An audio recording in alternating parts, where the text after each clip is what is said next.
first light of dawn filtered through the small window of my room, I immediately rose from my bed. The events of the previous day still fresh in my mind. Today marked the beginning of my journey in the palace. With determination, I dressed quickly and made my way to the communal area where the other maids were beginning to gather. The atmosphere was tense with anticipation, each of us eager to prove ourselves worthy of a place in the palace. Mrs. Eliza stood at the front of the room while her gaze swept over us with a steely resolve. "Welcome, ladies," she said, her voice cutting through the silence. "Today, you will begin your duties in earnest. Remember, the work you do here reflects not only on yourselves, but on the entire household. Do not disappoint." Some of the other girls exchanged nervous glances, and I could sense the tension in the room. I glanced at the girl beside me, offering a reassuring smile. "We'll be fine," I whispered. "Just do your best." With a nod from Mrs. Eliza, we dispersed to our assigned tasks, each of us eager to make a good impression. I was assigned to assist in the kitchens, a role that I approached with both excitement and trepidation. Cooking had always been a passion of mine, but the scale and precision required in the palace kitchens were unlike anything I had experienced before. As I entered the bustling kitchen, the heat from the fires and the aroma of spices filled the air. Cooks moved with practiced efficiency, orchestrating a symphony of culinary creation.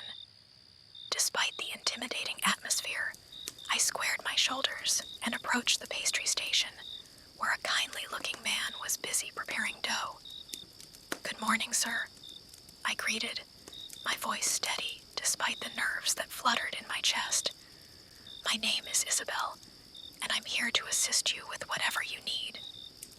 The pastry chef glanced up from his work with a warm smile spreading across his face.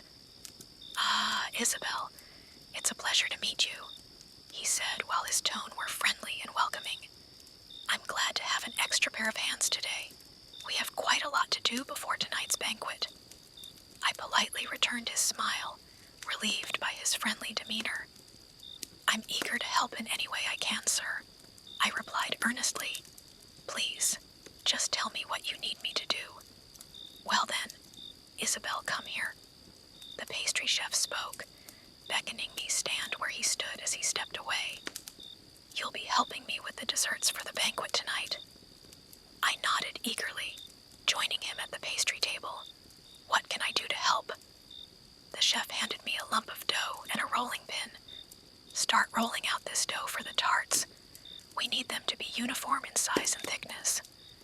With careful guidance from the chef, I began to knead dough while my hands moved with a confidence.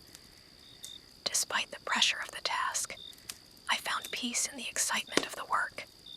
Hours passed in a blur as I worked alongside the other kitchen staff. The intensity of the environment drove us forward. Despite the exhaustion that threatened to overwhelm us, all of us refused to falter. As the day drew to a close, and the last of the desserts was placed on the banquet tables outside the grand throne room hall, I allowed myself a moment of quiet reflection. The fading sunlight bathed the courtyard in a golden hue, casting long shadows across the elegant spread of food and ornate decorations. Amidst the hustle and bustle of servants, I found myself approached by a fellow maid who had been assigned to assist with the banquet preparations. Despite the flurry of activity around us, her warm smile and friendly demeanor instantly put me at ease. "Isabel, isn't it?" she asked, her voice soft amidst the lively chatter of the courtyard. I nodded, returning her smile. "Yes, that's Maman, and you are." She introduced herself as Emily, another apprentice maid eager to lend a hand with the banquet. As we worked together to tidy up the outdoor dining area, we exchanged stories and shared in the excitement of being part of such a grand event. "It's my first time working on a banquet like this," Emily confessed, her eyes bright with enthusiasm. "I'm still learning, but it It's been quite the experience so far. I feel the same way, I admitted, grateful for the chance to connect with someone who understood the challenges of starting anew in such a prestigious environment.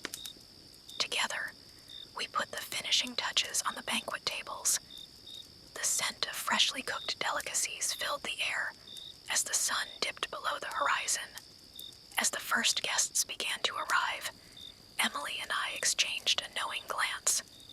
With the outdoor banquet set and the festivities about to begin, us maids stood at the sidelines with our heads down, missing the beauty of the ceremony. Chapter 7. His Majesty, the King Isabel's Point of View. As we kept our heads down, suddenly there was a deep, resonant sound of drums that echoed across the courtyard. The steady beat signaled the beginning of the winter welcoming feast, a grand celebration marking the end of the harvest and the onset of the colder months. The drums finally ceased, and a hush fell over the crowd. His Majesty, the King, announced the master of the banquet, his voice carrying across the courtyard. We immediately curtsied deeply and held our positions as the grand doors of the throne hall creaked open. Aisle eyes turned toward the entrance, where King Lucien Devereaux emerged. His figure exuded regal majesty, commanding attention. His tall and powerful frame was draped in luxurious robes that shimmered in the twilight. The crown atop his head glinted with precious gems, but it was his face that drew a quiet gasp from my lips. King Lucien possessed a manly beauty that was both striking and captivating. His chiseled features, sharp jawline, and silvery gray eyes spoke of authority and grace. I couldn't help but marvel at his royalness. The king was a perfect blend of strength and refinement. As he walked forward, his every step was measured and regal. Each of his movement was an evidence of his noble lineage. The guests stood and bowed deeply as he passed, raising their respects to the monarch. The king took his place at the head of the banquet table. His presence alone was enough to transform the atmosphere into one of solemn grandeur. Only after he sat did the guests and staff rise from their bows to settle into their places. Once everyone was settled, King Lucien raised a goblet high in the air. His voice was strong and clear as he addressed the assembly. "People of Montebello," he began, "we gather tonight to celebrate the end of the harvest season and the onset of winter. Let us give thanks for the bounty of the earth and pray for warmth and sustenance through the cold months ahead. Together, we stand strong, united in our kingdom and in our hopes for the future." The moment the king ended his speech, a cheer immediately rose from the crowd, and I felt a swell of pride. This celebration was not just about food and drink. It was about the resilience and unity of our people. Yet, I couldn't help but think about the people in the slums. Did they also find cause for celebration? Or will they struggle through another harsh winter? The other palace maids and I moved gracefully between the tables to ensure that every guest was attended to. While placing a tray of delicate pastries on the table and minding my own work, another maid approached me. She had a friendly smile and warm demeanor. "How are you holding up?" she asked kindly. "It's been overwhelming, but in a good way," I replied, a little uncomfortable since I did not know her name. "This is my first day here." She nodded while her eyes were filled with understanding. "It can be a lot to take in. I remember my first day well, but you're doing great. Just take it one step at a time." "Thank you. Your words mean a lot," I said, now feeling a bit more at ease. She smiled and gave me a comforting tap on my shoulder before proceeding with her own tasks. So I continued with mine. While I was busy with my work, and some performers began their part in the center of the banquet, I couldn't shake the feeling that someone was staring at me. It was an unsettling sensation, making the hairs on the back of my neck stand up. I tried to focus on my duties persisted. I was unable to ignore it any longer, so I glanced around, searching for the source. My eyes scanned the crowd and unintentionally landed on the king. My breath caught in my throat as I realized he was staring at me. His silvery gray eyes were fixed on me with an intensity that made me flinch. My heart pounded as I quickly bowed my head and turned away, trying to escape his gaze. I walked briskly to another part of the courtyard while my mind raced. Although I felt nervous and overwhelmed after seeing the king eye to eye, I was also confused by his intense stare. Did he recognize me from somewhere? Or was it something else entirely? The questions swirled in my mind, but I had no answers. Then suddenly, the king gestured towards one of his attendants.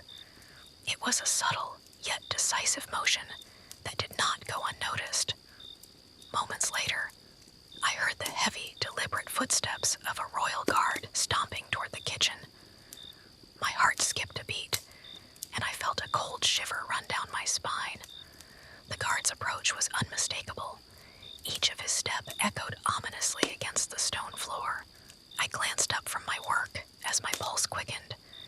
The guard's stern expression and purposeful stride made it clear that he was on a mission.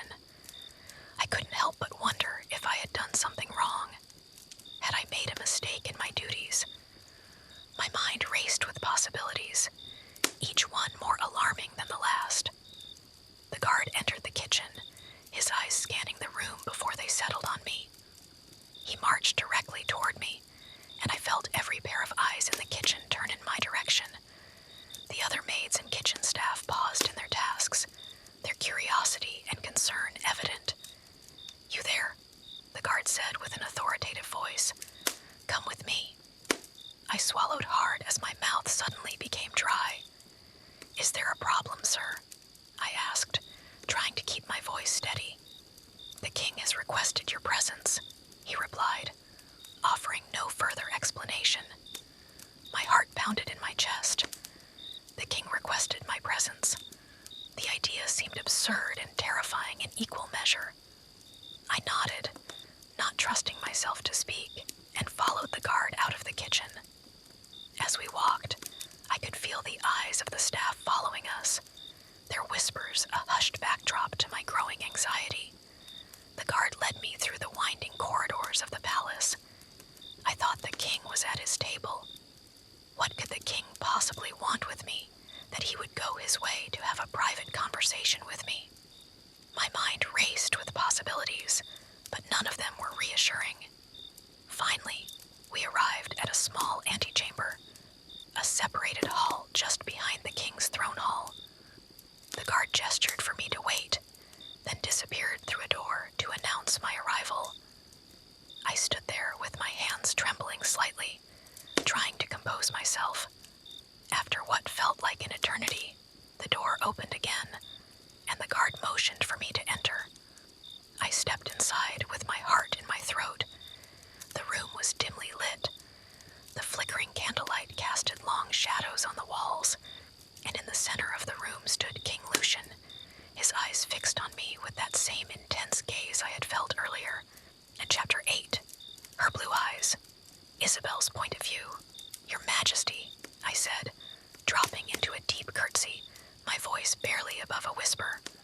"Rise," he commanded in a firm yet not unkind tone. I obeyed and stood before him with my head bowed, waiting for him to speak. "What is your name?" he asked, his voice carrying a note of curiosity. "Isabel, Your Majesty," I replied, surprised that he wanted to know. He studied me for a moment, his expression unreadable. "Isabel," he repeated, as if testing the sound of it. "You are new to the palace, are you not?" "Yes, Your Majesty. This is my first day," I answered, my mind still reeling from the surrealness of the situation. He nodded thoughtfully. "I have heard good things about your diligence and demeanor.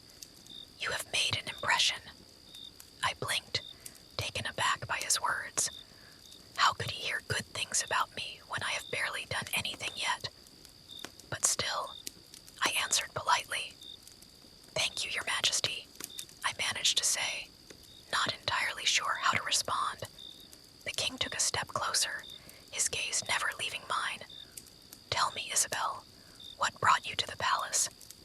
What circumstances led you here?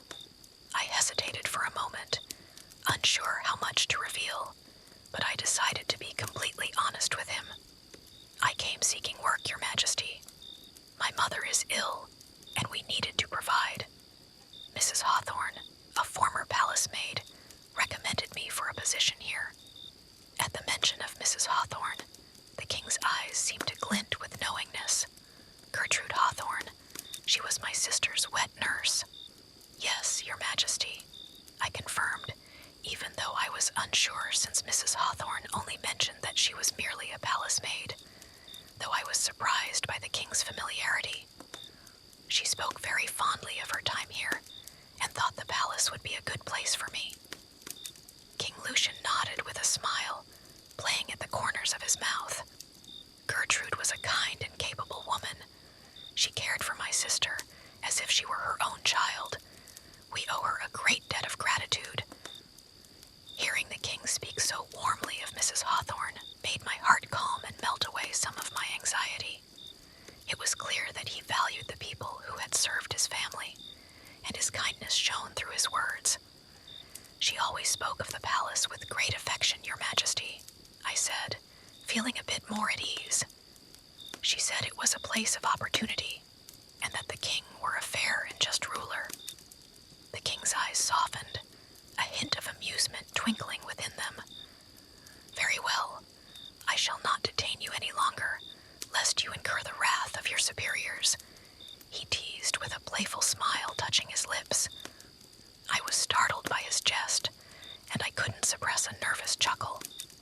Your Majesty, I questioned, momentarily taken aback. His laughter then echoed through the room as he reassured me. I was merely jesting. You may return to your duties. Inform them that I requested your presence. I bowed in obedience and stepped out of the chamber as the king gestured to the royal guard who had escorted me earlier. Ensure that Isabel safely returns to her duties, he instructed with a nod. The guard saluted crisply before falling into step beside me, before the king himself was escorted by the rest of his guards and attendants. Lucian's POV.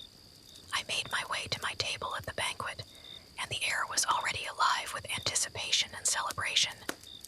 The winter welcoming feast was a cherished tradition.